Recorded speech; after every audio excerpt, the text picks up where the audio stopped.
What's going on? Tyler Has Words here. We're going to talk about two types of songwriting. Not the only two types of songwriting, but the way I like to look at songwriting and the way I like to approach it. This kind of hit me many years ago when I first started noodling around and trying to pick up girls by singing ridiculous songs.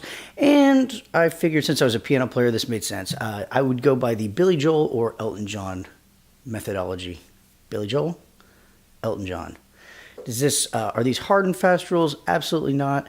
But with any kind of writing or art, there are no real hard and fast rules. But this is fun to talk about, and it gets your brain working, and talking about it always helps. Okay, so let's go first with Billy Joel. Billy Joel, let's put him in the literal, I'm talking about this theme or this idea, and I'm going to use these lyrics to illustrate the theme that I'm going for. Everything will kind of revolve around this one idea. Okay, so for instance, start.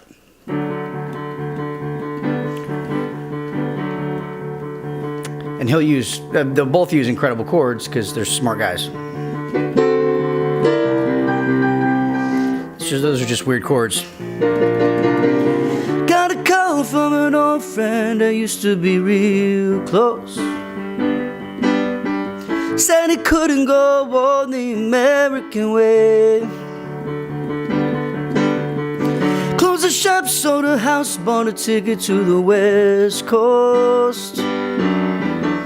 Now he gives them a stand-up routine in LA. Okay, so we just had an example of this dude. He has a buddy. Life sucks. He's tired of it. Now he's going to bring it back to himself and what he wants to ultimately discuss. And I don't need you to worry for me, 'cause I'm alright. I don't want you to tell me it's time to go. I don't care what you say anymore. This is my life. Go ahead with your own life. Leave me alone. Now,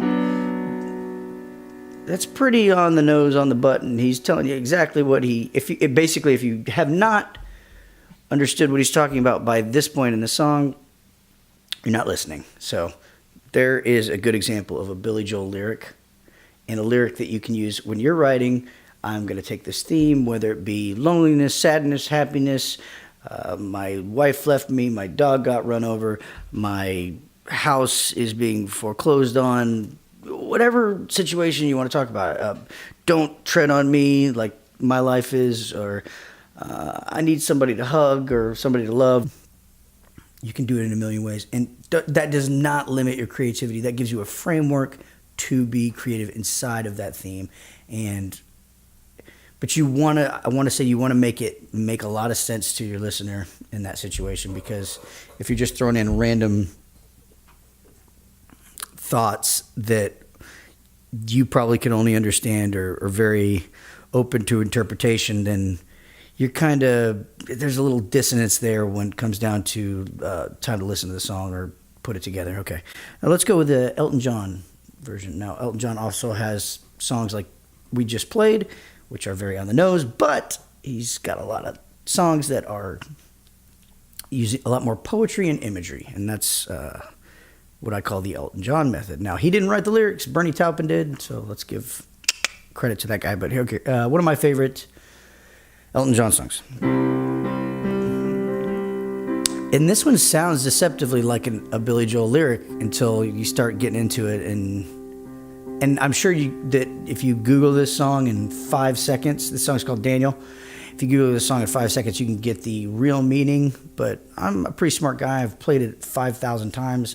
Not really, because it's amazing and beautiful, and it makes me feel something, and that is the point more of, I'd say Elton makes me feel something, Billy makes me think something, but that's also very, very, very, very broad and general. Okay, let's try Daniel. Daniel is traveling tonight on a plane. I can see the red tail lights headed for Spain. No, no, I can see Daniel waving goodbye. It looks like Daniel must be in the clouds in my eyes. So that sounded pretty kind of like story-ish, but if I think about it, I'm like, okay, I'm traveling and bye, Daniel. What's going on? Maybe the chorus will enlighten us. Maybe that's where we get the like theme and the point of the song. Let's go for it. Oh, Daniel, my brother, you are older than me. Do you still feel the pain of the scars I won't heal? Your eyes have died, and you see more than I. Daniel, you're the scar in the fate of the sky. Alright, so we thought we were going to get, you know, that theme of what we're talking about. Really, it seems more like an inside joke than anything else. Daniel, you're my brother, you're older than me, do you still feel the pain of the scars that, you know? Okay, that sounds like a situation that him and Daniel are intimately familiar with, but we're not. So, does that mean it stinks or that it's bad? Absolutely not. Obviously, it's meaningful in some way. It sounds good. The lyrics fall together really well. Obviously, it's sung by a master performer and lyricist, and written by a master lyricist. So, I would say that if you're going to write like that, be very careful and take heart and courage, because you run the risk of just writing a bunch of things that don't make sense and throwing them together just for the sake of it, and you'll be found out. It's not that hard to spot an imposter. I've done it many times myself, where I'm like trying to be too poetic or too artistic, and I go too far in that direction. Now, that's why I tend to write more on the literal side of things, like Billy Joel, like most country music. And I think that doesn't mean you can't use metaphors or write really creatively in those methodologies. But I think most listeners are going to be more open to hearing songs along those lines. At least now, back in the 60s and 70s, there was a lot more experimental music going on. So anyway, you got your Billy,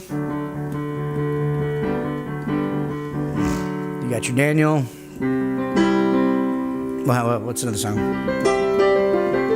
So that's two types of songwriting.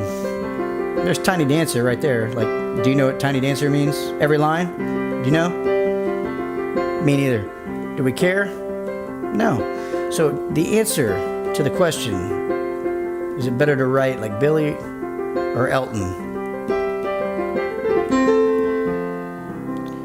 The answer is yes.